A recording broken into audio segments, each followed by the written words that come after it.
আচ্ছা মোর এটা wifi connect করে মো ফোন ডাটা ইউজ করছি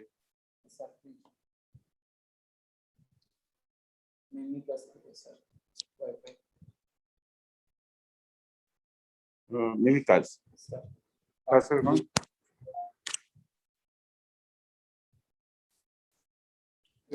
पता कंप्यूटर यूनिट अपन चीज भी जानते ना कंप्यूटर यूनिट चीज ना सर कहते हैं ही नहीं सर अरे साहस मतलब किसी करियो नहीं ठीक है साहस तेरे हो गई करियो लगिला नहीं लगिला ओके नहीं तो देखिए इसका दवा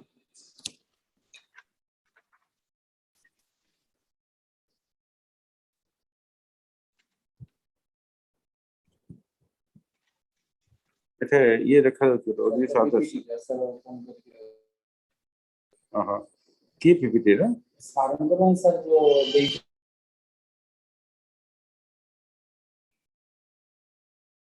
tap to speak done speaking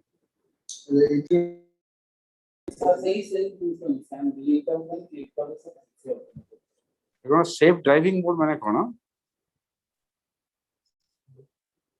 এটা কোন আরে ইমেল তো কেবে মোর আসেনি সত্যনারায়ণ সাহু জয়েন্ট মোর সবুলে ডাইরেক্ট আসে করু সব কাম করছি লিভ করছেন এটা আউথরে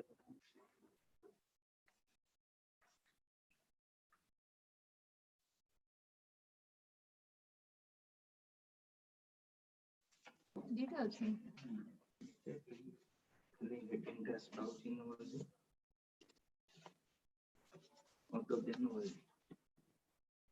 within the same district or zone training device studio ଏଟା କଣ ଥିଲା the place want to transfer ନା କଣ ଥିଲା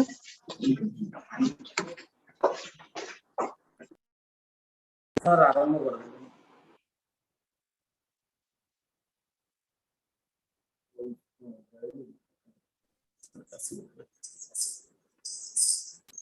हेलो ओके वर्तमान समय ऐसे दिवस हो गए हां अच्छा ये अपन को ईयरफोन अच्छा थोड़ा हेडफोन है पर्सनल वो एक्चुअली सब्जेक्ट गेस्ट हाउस तो हेडफोन बंद कर दो you can speak your mic sir बोलो कैमरा वाला नहीं सर हां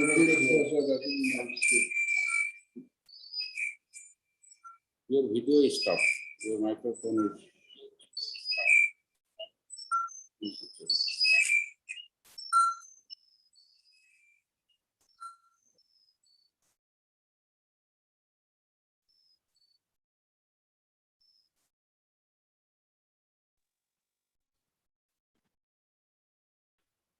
टेक आदर्श माने मैंने या मोर देरी आदर्श हमरो व्हाट इज टेक टेट नहीं टेट टॉक्स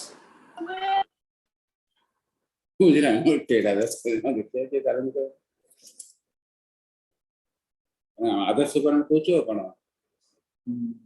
आदर्श हमर आदर्श विद्यालय हमर जर्नल भी बात आदर्श टू ब्रांड दैट ब्रांड ऐसे लग रही ना ओके कौन ये आना चाहिए म्यूट कर दिया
अरे बापा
शेयर कर देबे ग्रुप रे जेते समस्त देखि पारे ये भी शेयर कर दिया सर कर दो करो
हाँ बोलते Good रहो। evening, sirs. Good evening, ma'ams. नमस्कार। ନାଇଁ ମୋର କିଛି ନାହିଁ ତ।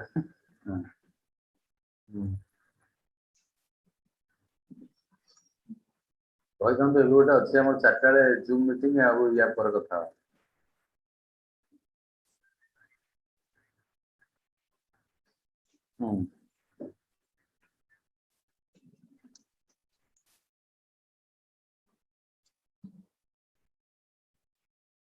ସେଥିର ରିଜନାଲ ରେଟ୍ ନମ୍ବର ନାହିଁ ମୋ ପାଖରେ।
କୋଉ ଦିନର ଡେଟ୍ ପଡିବ? କୋଉ ଦିନର ଡେଟ୍ ପଡିବ?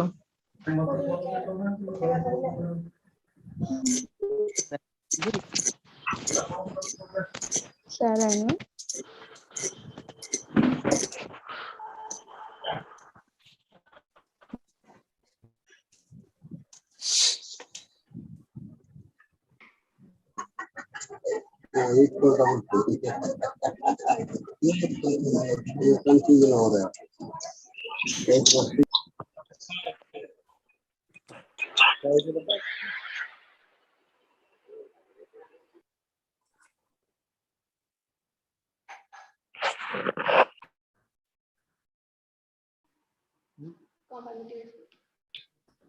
Gandhian Academics. Gandhian Academy. Gandhian Academy माने within Gandhi school. It's coming as soon October 150 years. Sir नमस्कार सर। सर नमस्कार sir. Sir myself Dr. Radhamohan Pandit sir. OSD Academics from the state office sir. Sir, today we are lucky enough to. ना की आदि थोड़ी सी आज आप कोटे आज भाग बितली पड़े Sir, today, sir, we are having our sir with us. Sorry for the interruption. Sir, टिके खाली kindly हमरो जेति कि sir माने join करी जंती group रे टिके silent करंतु जोटा कि एटा YouTube रे live streaming होउजी तो sir kindly आपण mute करंतु जो कहू जंती टिके सुनंतु. Yes sir.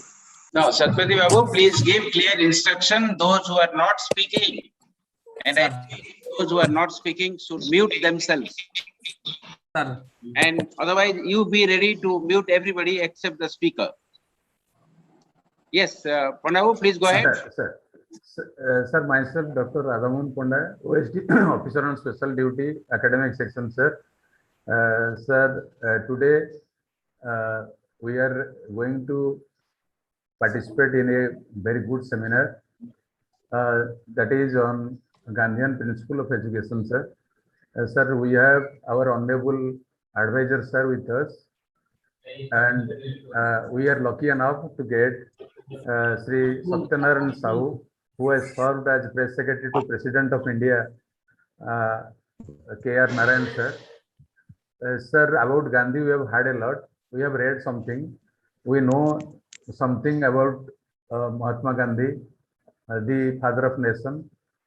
Today, we are lucky enough, we all the principals and the participants, all the participants from the state office, we are also lucky enough to get enough knowledge on our Honorable Bapu, Mahatma Gandhi, and the Gandhi on academics.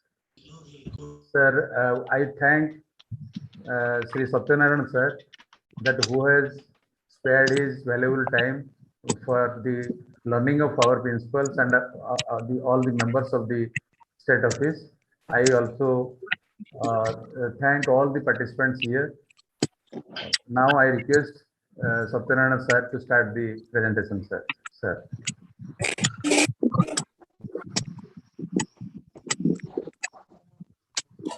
Am I audible? Sir. Yes, sir. Okay. Yeah, respected advisor, Adarsha School and advisor to the government of Odisha on education, advisor to government of Odisha on educational issues, and my senior, Mr. Upendra Tripathi, and the principals of Adarsha School, and the other students and participants who are getting connected to this event through YouTube and this Zoom, this virtual device, the virtual medium. I'm very grateful that this opportunity has been given to me to reflect on Gandhi's ideas on academics, and particularly with special focus on his thoughts on education. Now, this year in Odisha, we are celebrating, centenary of Mahatma Gandhi's visit to the state, and Odisha has provided leadership to rest of the country in taking forward the cause that non-violence should be incorporated in the preamble of the Constitution. This idea emanated from our Honorable Chief Minister, Mr. Naveen Patnaik, who, on the occasion of 150th birth anniversary of Mahatma Gandhi, suggested that non-violence should be included in the preamble of the Constitution. Odisha Assembly also passed a unanimous resolution to this effect. So, in the context of such developments in Odisha, which commanded attention of the whole nation, for taking forward the cause of Mahatma Gandhi in a very big way, this talk scheduled today assumes significance to understand the enduring relevance of Gandhi's thoughts concerning education. Now, all of us know that, Gandhi, in the modern period of human history, he employed non-violence as a method of struggle to liberate India from foreign rule, from British rule. Now, non-violence as a method, as an approach to life, as a means of dissent, as a means of achieving many other objectives enshrined in the Constitution and many other ideals. It's all well known that non-violence was employed by Gandhi in a big way. But he also looked at non-violence from the educational perspective. He said that non-violence is a wider meaning and connotation. And in that context, he flagged one point, which is central to education and central to academics. He said, sharpening of mind, sharpening of intellect is a form of non-violence. So therefore, educational institutions, be it Adarsha Vishwavidyalayas or the teachers who are teaching in educational institutions, students engaged in the pursuit of education, they are all engaged in a non-violent process, which Gandhi said, the sharpening of mind and intellect. So the teachers, students, and educational institutions which are involved in this process of imparting teaching, imparting education, transmitting ideas, in a way, they are taking forward the cause of nonviolence. So nonviolence in terms of sharpening of mind and intellect is extremely critical to understand Mahatma Gandhi's vision or his ideas on academics and education. Now, in today's 21st century world, there is huge emphasis across India and in large parts of the world that education must be devoid of corporal punishment. Now I believe there are instructions and there are, sanctions imposed. I think there is some disturbance. I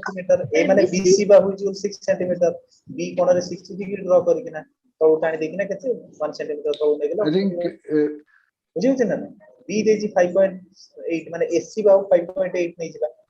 Can you please record who is speaking now without muting the mic? This is not decency, gentlemen. Who is talking? And it is audible. You are listening to your private talks. So kindly mute your microphone and Pandav, please keep record of the people who are talking, cross-talking. Sorry, Satya, okay. Please continue. No. So thank you so much. So by taking forward the cause of education, by imparting teaching, by empowering students through ideas, in fact, the teachers and educational institutions are fulfilling that vision of Gandhi, who defined, nonviolence in terms of sharpening of mind. And in today's context of India, particularly in the context, and in the context of education, we find that in schools, the teachers are not, they are eschewing the old practices of, punishing the students for what they do or what they omit or commit.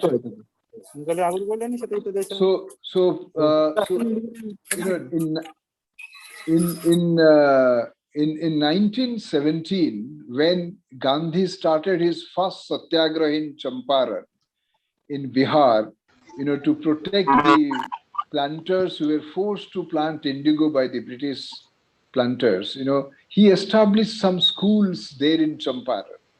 And the objective of the school was to impart education without punishing the students or the pupils. And that was done in 1917-18, 104 years back. And that vision is now finding a place in the educational curricula where, students are being taught, but, teachers have been strictly instructed not to impose any corporal punishment. So this is the vision which is associated with Mahatma Gandhi's legacy. And that vision to impart teaching without punishing the students is so critical for taking forward the cause of interactive process of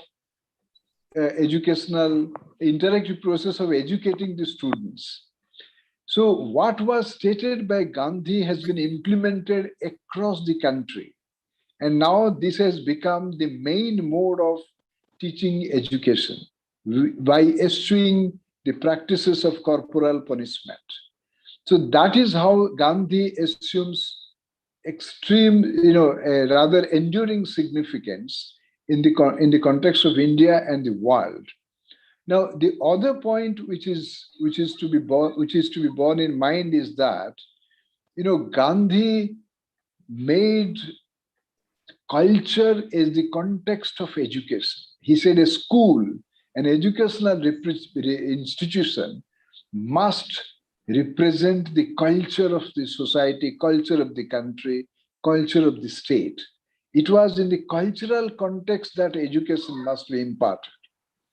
There should be an atmosphere, there should be an ambience, a cultural ambience within which a student must learn, student must grow. Now, in the present age, when we have the cultural attributes which are second to none in the world, rather we are more rich in terms of our culture than possibly any other country in this planet. That cultural attribute of education which Gandhi emphasized in the second decade of 20th century, that is assuming enormous significance for today's world. So therefore, absence of corporal punishment and a atmosphere enriched with cultural values. That is what is now critical, because in the today's age of information technology, today's age of social media, today's age of enlightening transmission of information, data, and image, at times we get uprooted from our cultural ethos. When Prime Minister Jawaharlal Nehru, the first Prime Minister, he wrote the first scientific policy resolution. The first sentence of that resolution was that an inherently culturally rich country like India has the responsibility to pursue science. So whatever we do, whether you pursue science or technology or any other educational curricula, we need to put that in the context of our cultural values. And in fact, the new education policy of the government of India is also flagging the same point. And this is what Gandhi did in Champaran when he started his first satyagraha in 1917 for the cause of the farmers. The other point which is extremely critical to understand Mahatma Gandhi's vision on academics and education is that Gandhi had an integrated perspective. Apart from learning from the textbooks or by employing our brain, our cerebral power, he also gave equal importance to use of our hands, body, and muscles inside the school. In other words, both brain and hand, or the physical aspect of doing a thing, was integral to Gandhi's understanding of education. Now in Canada, for instance, they are saying that both hands and the brains of the student equally employed. It's not that education is merely a cerebral exercise, only by exercising the brain. So this combination of blending of hand and brain, which is critical in today's context, which is now passing through a health crisis, be it the COVID crisis, or be it the lifestyle disease, or even the child obesity, which is gripping our children and impairing their health to pursue education. So exercise of the body and exercise of the mind, which was, they were given equal importance by Gandhi. So therefore, manual labor, use of craft, and then doing exercises, be it outside the school curriculum or within the school curriculum, which is now extremely critical in the present day context. For instance, in Europe, there was a think tank which made a study. Children are becoming obese, they are becoming fat because of the absence of physical exercises and particularly less time they have to engage themselves in many physical activities, be it games and sports and so on and so forth. So in Europe, it was found they found that if the school bus would stop 3 kilometers away from school, then children would walk 3 kilometers to reach the school, and again they walk back 3 kilometers to take the bus. So totally, if they walk 6 kilometers, the problem of child obesity could be addressed.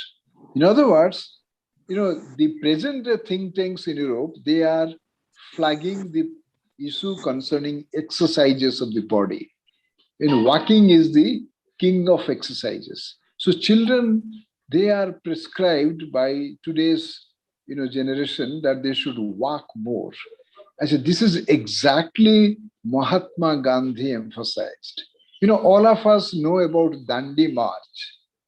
When Dandi March was started by Gandhi on 12th March 1930, he was walking faster than all other marchers. There were 79 marchers he selected, but the whole country participated in Dandi March, which shook the British Empire. And Gandhi was 61 years old, but he was walking faster than others.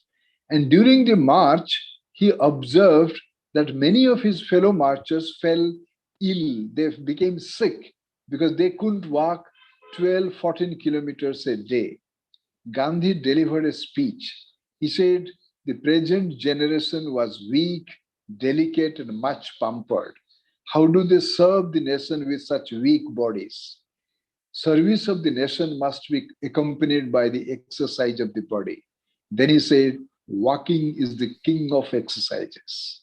So 1930 Dandi March, which was organized by Gandhi to break salt law and eventually to achieve independence of India, was also a march for the cause of our health. Because Gandhi said walking is the king of exercises.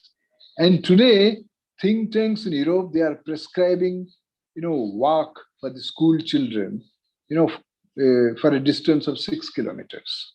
So therefore, education, which necessarily or normally understood in terms of engagement of brain power to read, to understand, to assimilate ideas, that must be accompanied by the exercise of the body.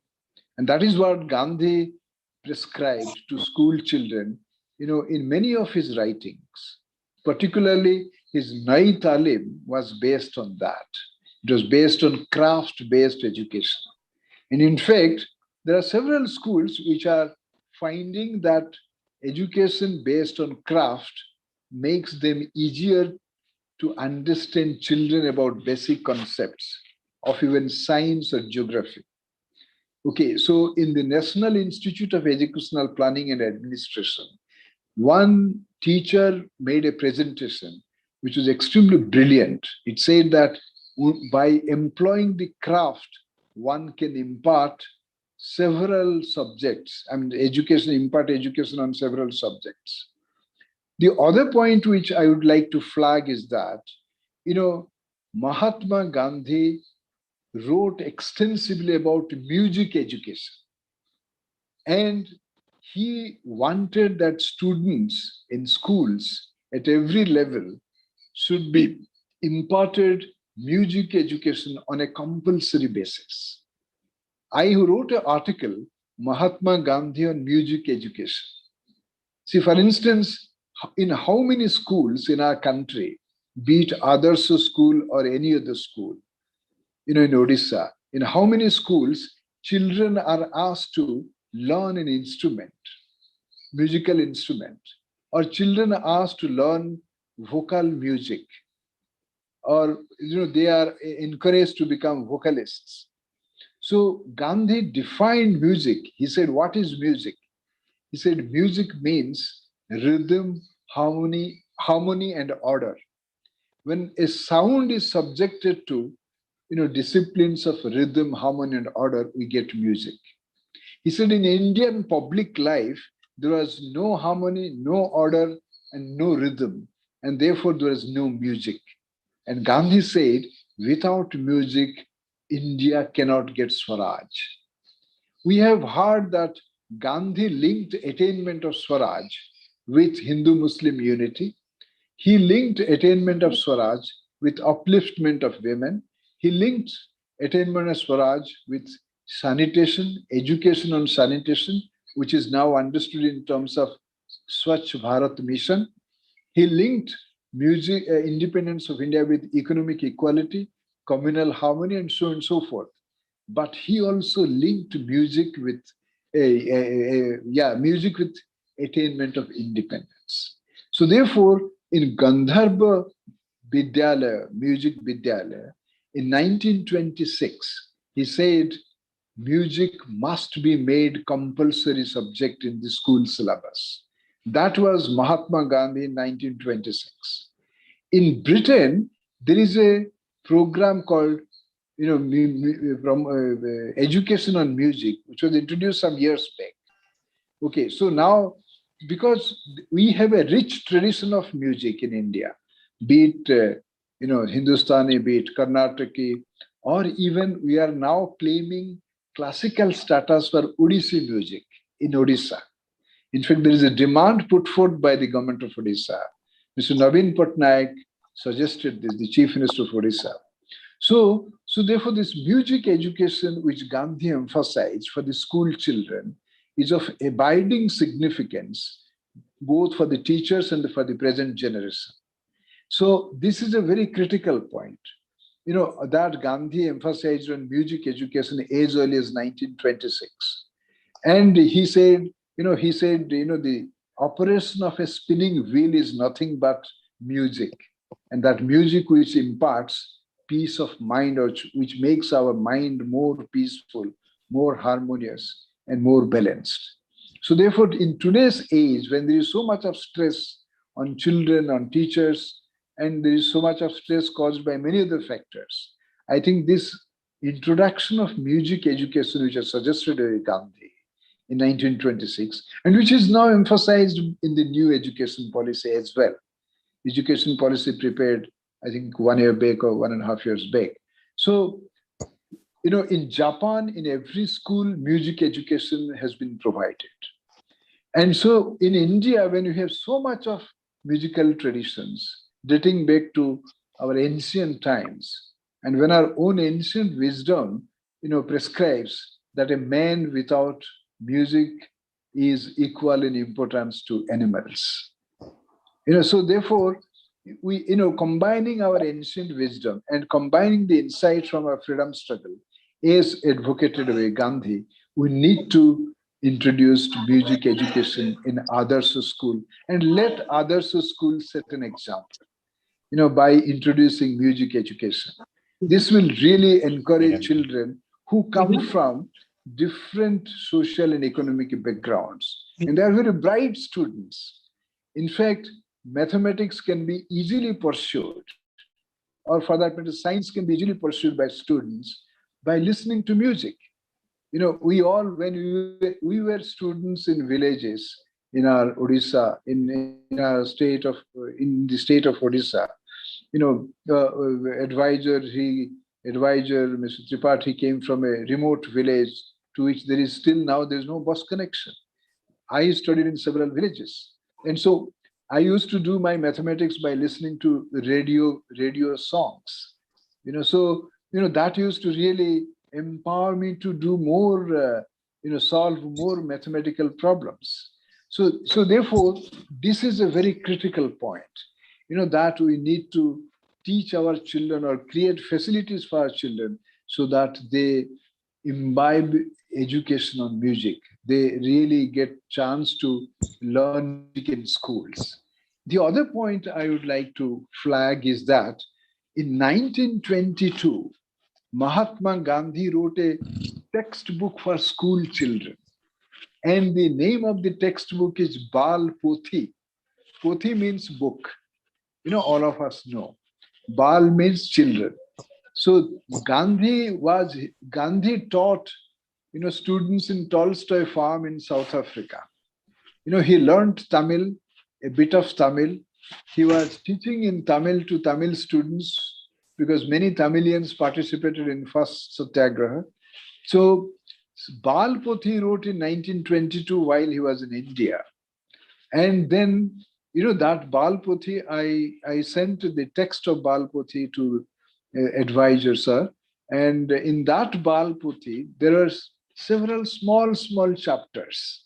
If that can be introduced in Adarsha school, again, Adarsha school would set an example for the whole state, in fact, for whole of India, by introducing Mahatma Gandhi's primer textbook for school children. In that textbook, there is a small chapter on getting up early in the morning, brushing one's teeth and clipping one's, maintaining oral health, doing exercises in the morning. There's a small chapter on exercises, walking in the field and to understand the vegetation, different crops, which will expose the children to the, natural world. And then, how to go to far off places in a village to answer the call of nature and to cover some soil on the, the excreta that comes from the human body, and not to use not to relieve oneself, in the open spaces. This is Gandhi prescribed in 1922 through his Balpothi. In Balpothi, so these are all, health measures which are now being talked about.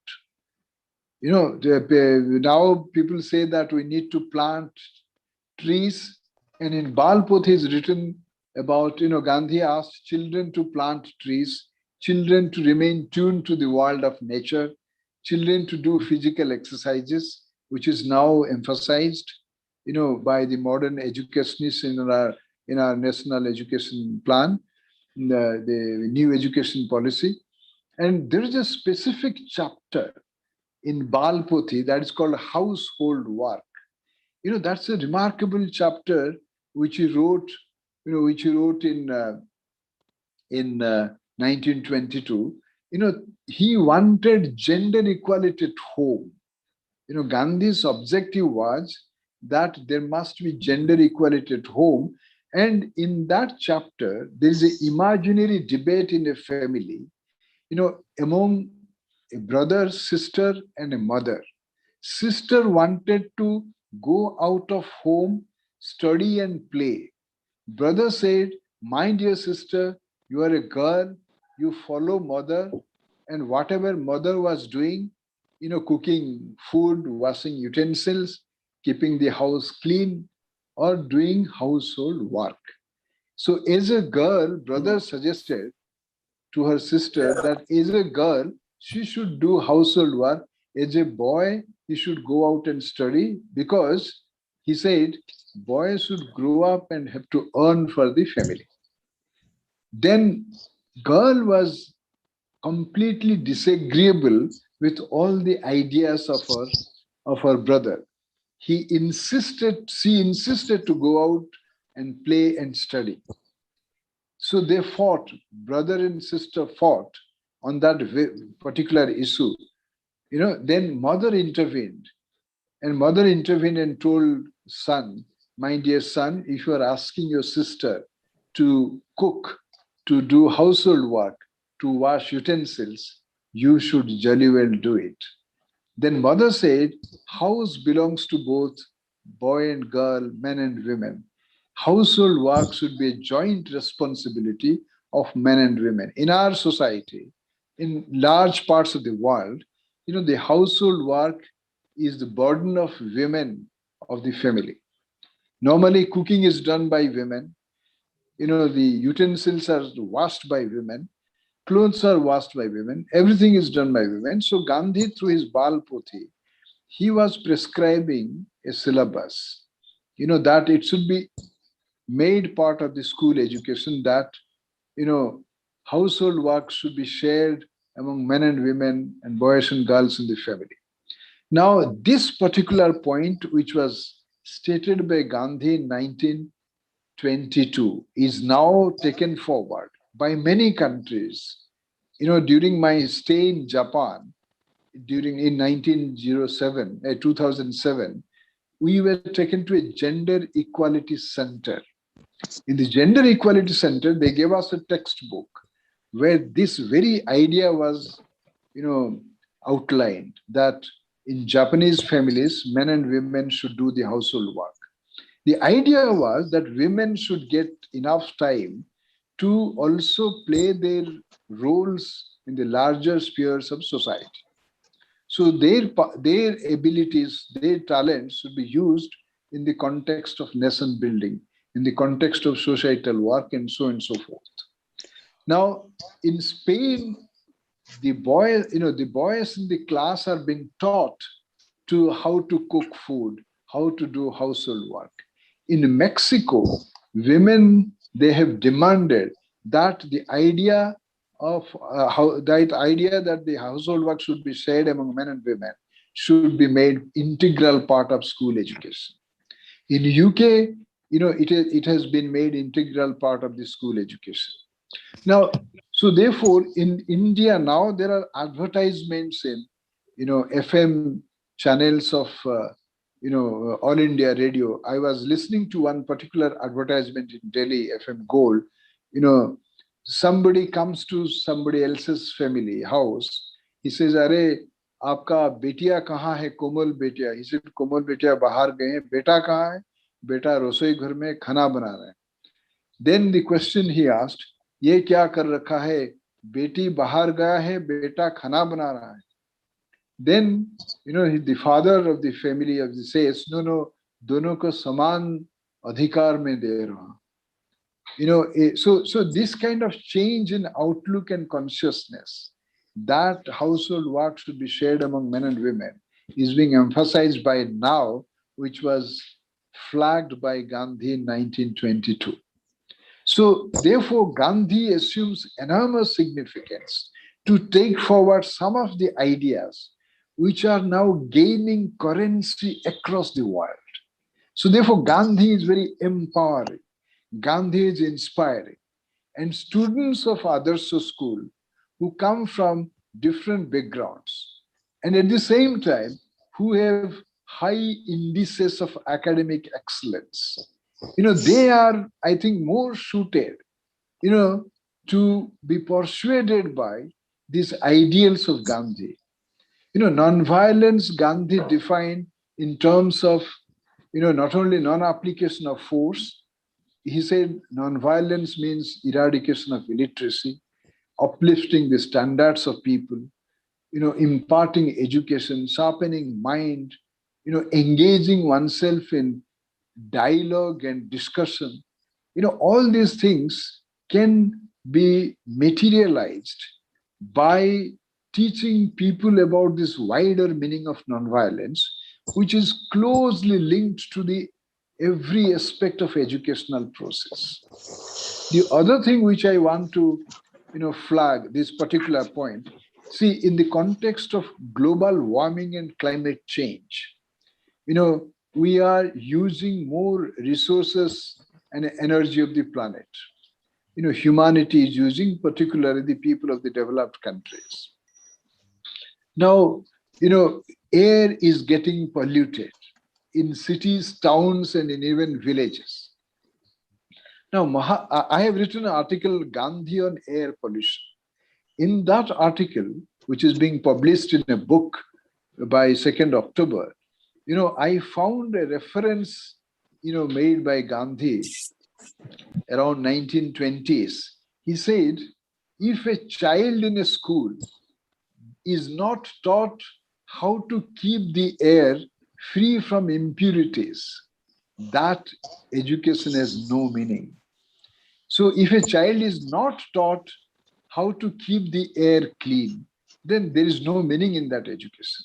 In other words, in today's context of environmental degradation, ecological disaster, and rising crisis caused by air pollution, which has become a huge global issue, and World Health Organization organized the first ever global conference on air pollution.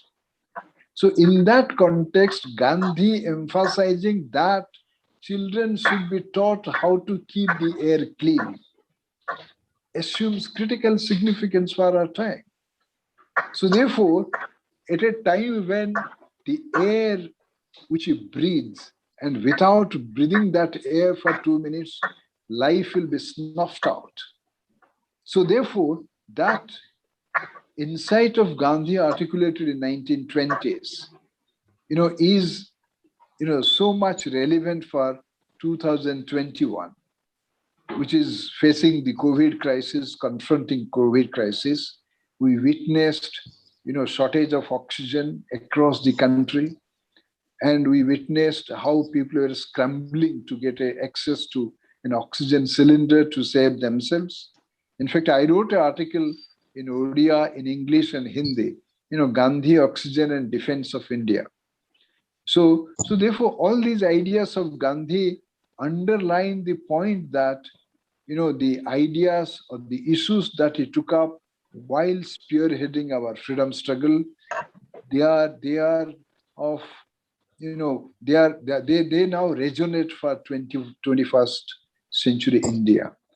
And then, I would like to flag 1 or 2 points and then, stop.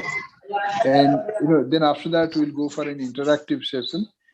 The other point is that, see, for instance, in all schools, I think you have eco clubs, eco club.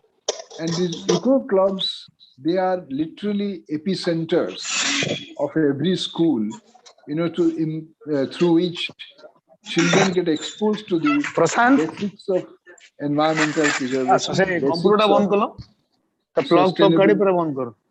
this sustainable, idea of sustainable development and so on and so forth. Now, Mahatma Gandhi in 1925, he was invited to Kutch, a region where there was a huge water shortage. Even there was that time, and in today's time, in our own time also, there is acute water shortage in Kutch region of Gujarat. Now, Gandhi was invited to plant some trees there. After planting those trees in 1925, he prescribed that practical botany should be taught to the students so that they can, appreciate the value of tree in our life cycle. And then he said, planting of trees should be made integral part of our culture. And he said there should be an enduring culture of tree plantation. Now, this culture of tree plantation, which he articulated in 1925, assumes planetary significance in the context of the challenges we are facing in terms of global warming, climate change, and rising temperature. Recently, the this intergovernmental panel on climate change, they released a report which said that in next 20-30 years, possibly temperature would cross 1.5 degrees Celsius. And that's very, very dangerous, because that would contribute to the rise in sea water level. And that would also be a factor, huge factor for producing extreme weather patterns, more cyclones, more heat waves, more lightning strikes. And now Sicily in Italy experienced some 50 degrees Celsius temperature, which was unheard of in the history of that region. And in Canada also, I think 50 degrees Celsius was recorded in a place where there was not at all so much of heat. And in Odisha, we are confronting every year almost a cyclone, huge, severe cyclone. So therefore, in the context of this, climate change and global warming, which is now considered as far more dangerous than even the weapons of mass destruction, because our own lifestyle based on excessive consumption of resources of the planet, that is causing this. So Gandhi talked about a culture of tree planting in 1925. And we need to follow that. And that should be made, part and parcel of our educational curricula. So if these ideas are, they can find a place in our educational system. In our classrooms, the teachers can talk about these ideas. Even outside the classroom, when they interact with the students in an informal manner, if they can talk about it, that would have a lasting impact on the minds of the children. So therefore, taking into account the this new education policy of the government of India, and taking into account the values of the freedom struggle, which also had a huge component component of sustainability, keeping the air clean, keeping the environment clean, keeping the water clean. All these dimensions constitute, huge fund of ideas for empowering children, for enlightening them, and for inspiring them to, shape their own life, their character, and of course, to shape our own society and our nation. And finally, I would like to, say that,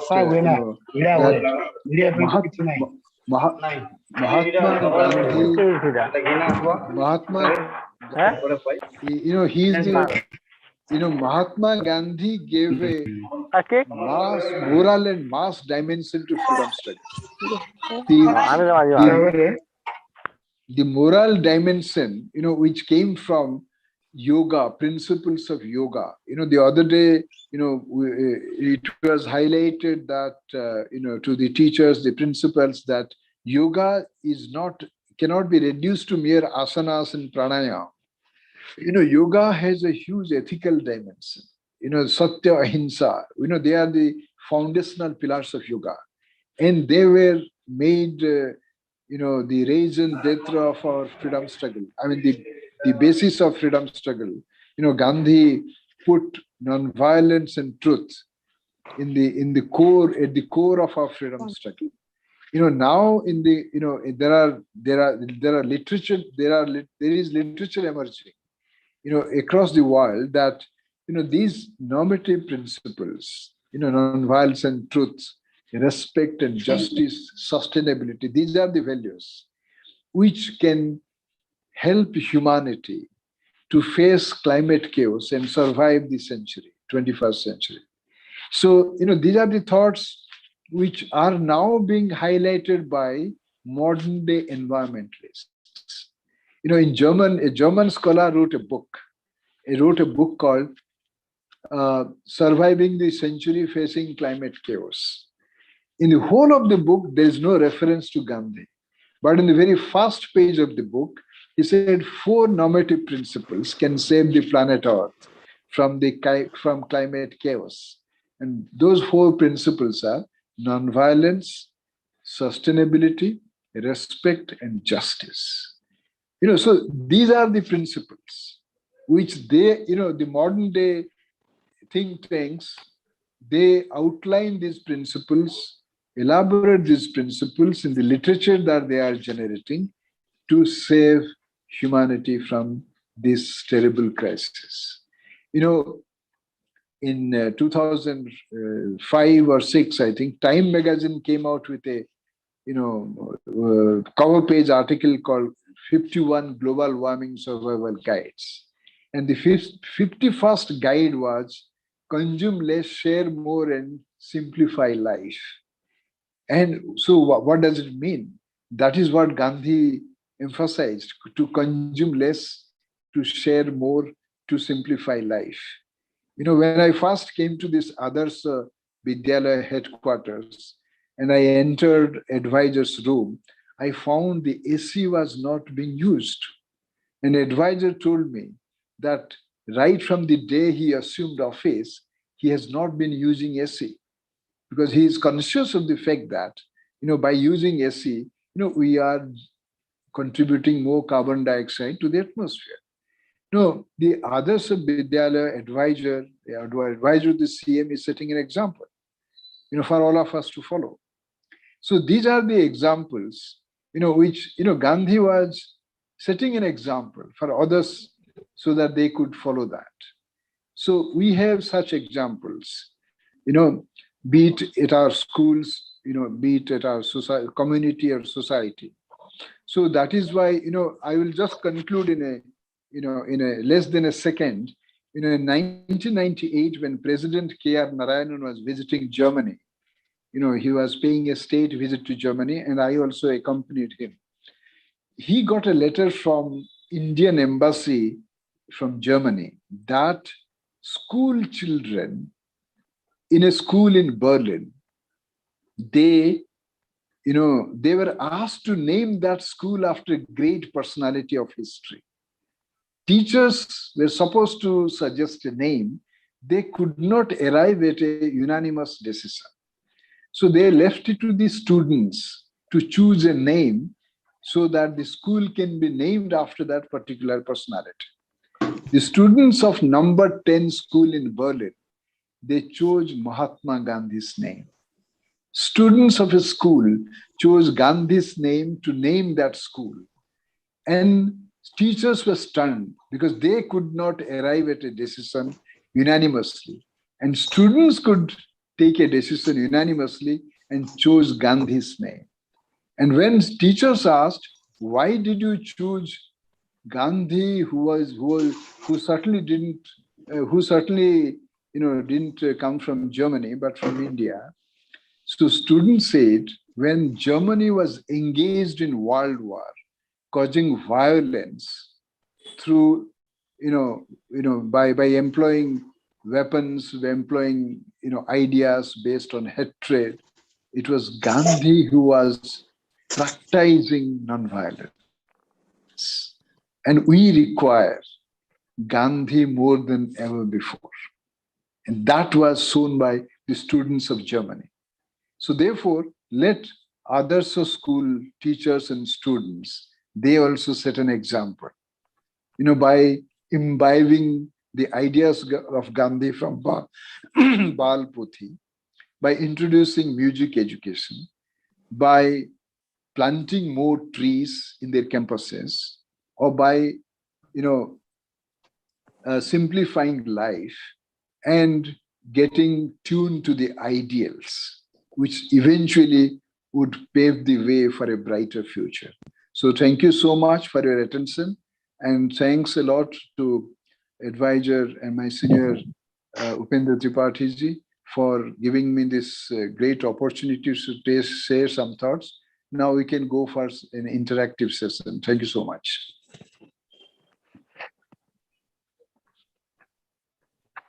I think you have opened it for interaction, and I'm sure our people will be coming in before some board of things are given. So may I request our members to put questions if you have any, or discussions or suggestions. You're most welcome.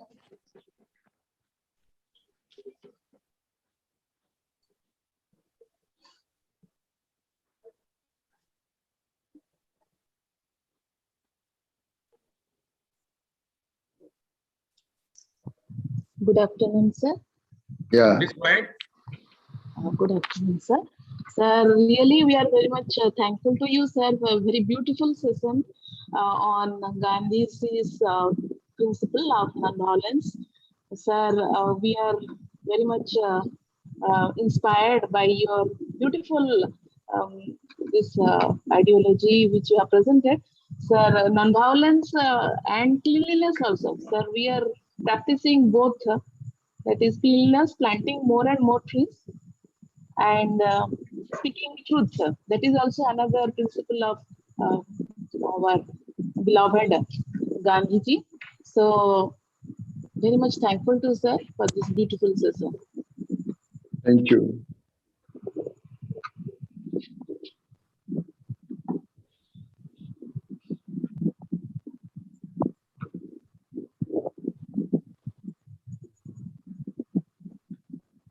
So why don't you tell a little more on Gandhi's the Bal Puthi that you talked about?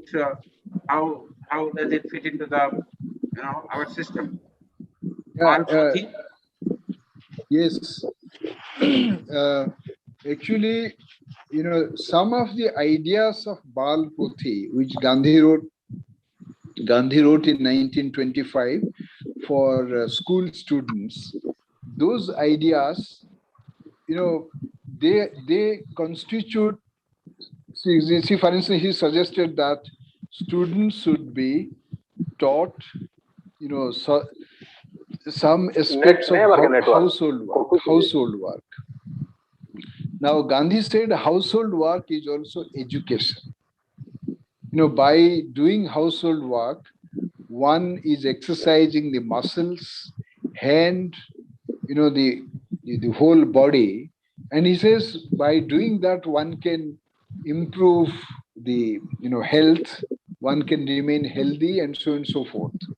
Now, in today's age, when there is so much of health crisis caused by a sedentary life, I think this idea of Bal Pothi is of great relevance for the school students. So therefore, practically speaking, this can be linked to the activities of the students. Another point is, a child in the morning after getting up, Gandhi said he should do some exercises. Now, this exercise part, in the Indian context is very, very critical. Because in India now, child obesity is a big problem. Children are becoming fat, maybe because of junk food, maybe because of absence of exercises and so on and so forth.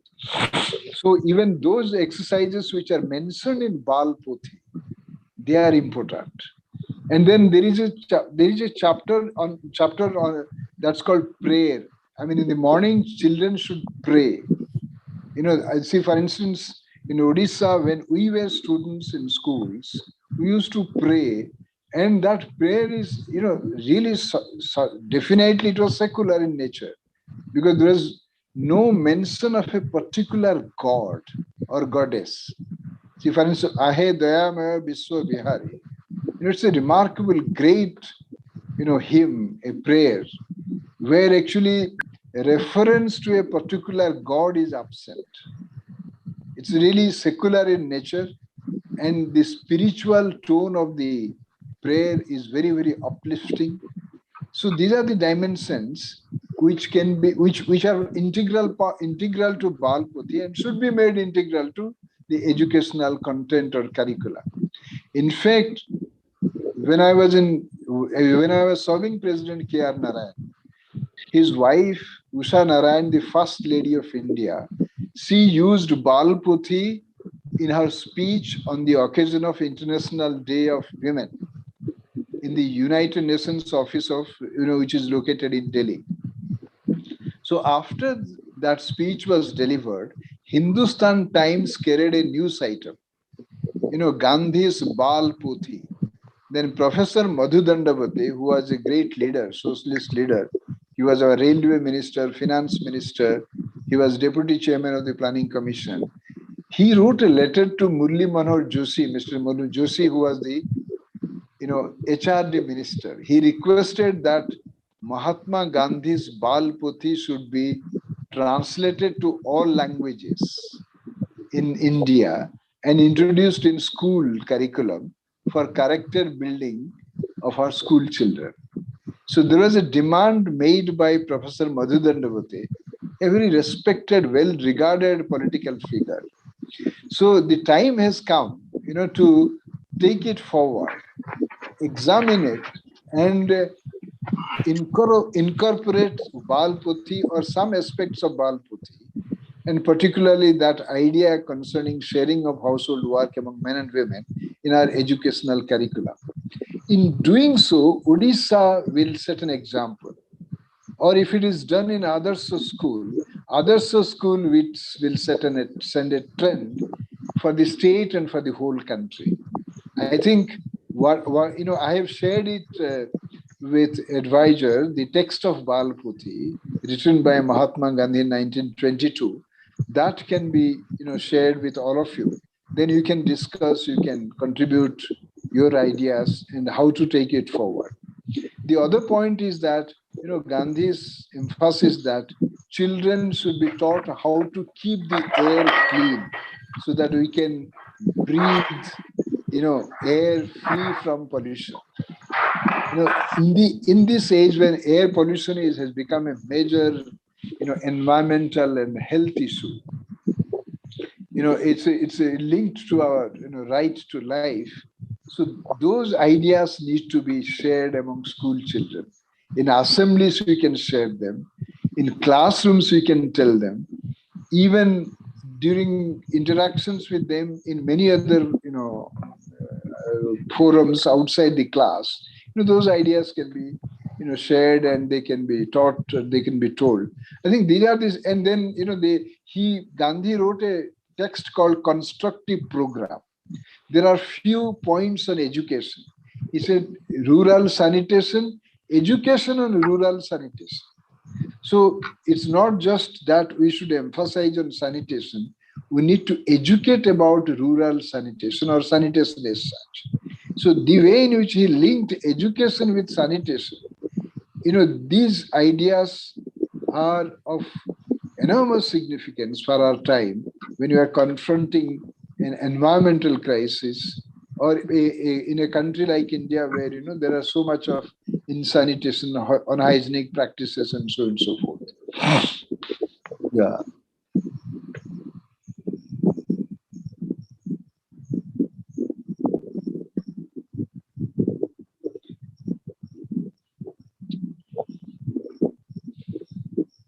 But I think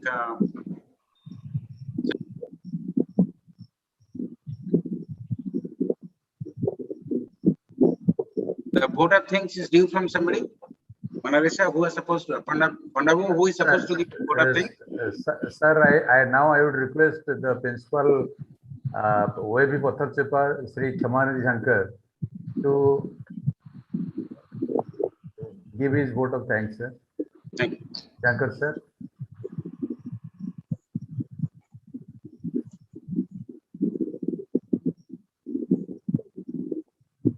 Shankar, please.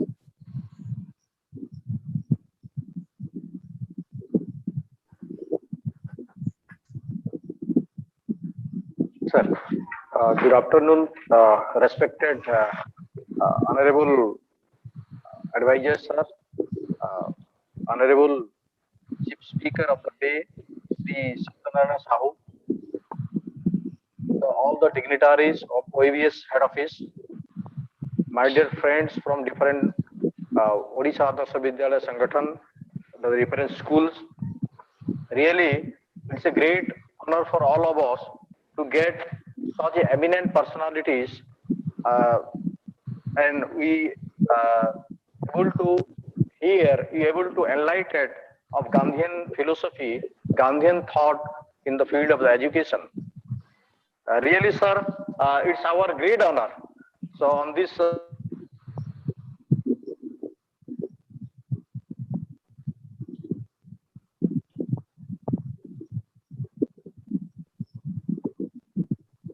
Sorry, sir, due to network, it is repeatedly it is disconnecting. So I'm sorry for that.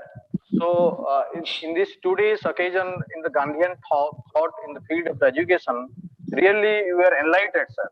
Basically, in the present context, what the national policy in education, what says, the education should not be book is confined to the books only.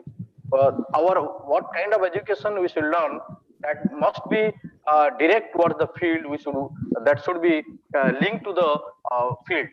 So here, sir enlightened us regarding especially the all-round development of the body, soul, and of the mind. So the human beings are not only the body, neither the mind nor the soul, but actually, as per Gandhian thought, the whole human being is the combination of all those three, and well combination of all those three. Regarding so for the physical fitness is concerned, Sariram Khalu Dharmam Sadhanam, really sir enlightened us. Without the walking is the best, the king of the all exercises, and all children they should walk 6 kilometers in the morning every day. So really without the walking, as sir narrated during the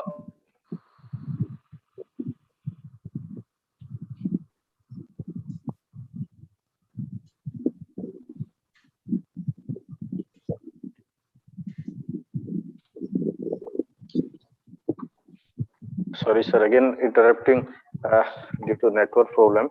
So during the Dandi March, what Gandhi told, the present generation getting weak. So to achieve something without physically strong, we cannot achieve anything in our life. So basically, the harmonious development of the body, mind, spirit, and everything else really makes a man complete.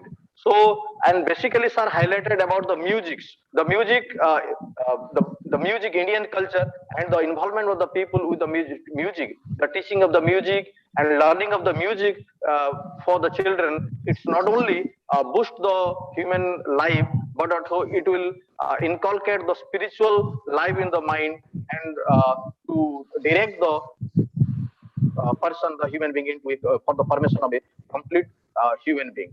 Sir, really, we are grateful to you, sir, by enlightening us the Gandhian philosophy.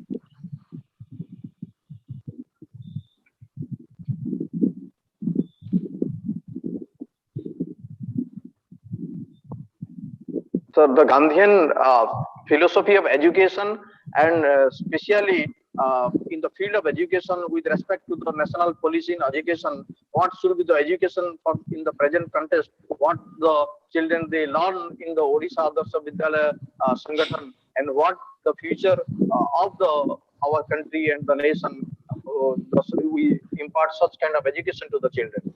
Really, we are thankful to us, and we eager to listen to you again and again in this platform in the Odisha Adarsha Vidyalaya Sangathan. And special, I would like to thank our new advisor, sir, who has initiated start this kind of talk and enlighten our teachers community, so that the teachers community can pass the message to the children, and a harmonious society, the harmonious educational system, Odisha, real, you can say, the real character buildings of the children in the school system will form by learning Gandhian thought of philosophy, which is the Gandhian thought of philosophy well accepted throughout the world and well relevant in the present context.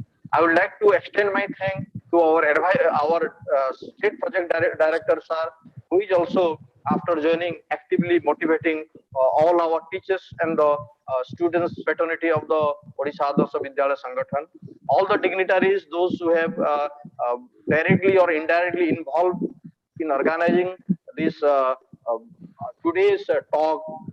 So I would like to thank on behalf of all our teachers community. I would like to thank all the participants, those who have listened patiently for a long period, and especially they give their interest towards the Gandhian thought of education. So I will extend my thanks on behalf of Odisha Adarsha Vidyalaya Sangathan. I would like to thank all and one. Good evening. Thank you, everybody. Thank you so much. Thank you. Prem, would you like to give some concluding remarks? Who, me? Thank you, sir. No, I was talking about SPD. I think he's in a meeting. Okay, go ahead. Thank you.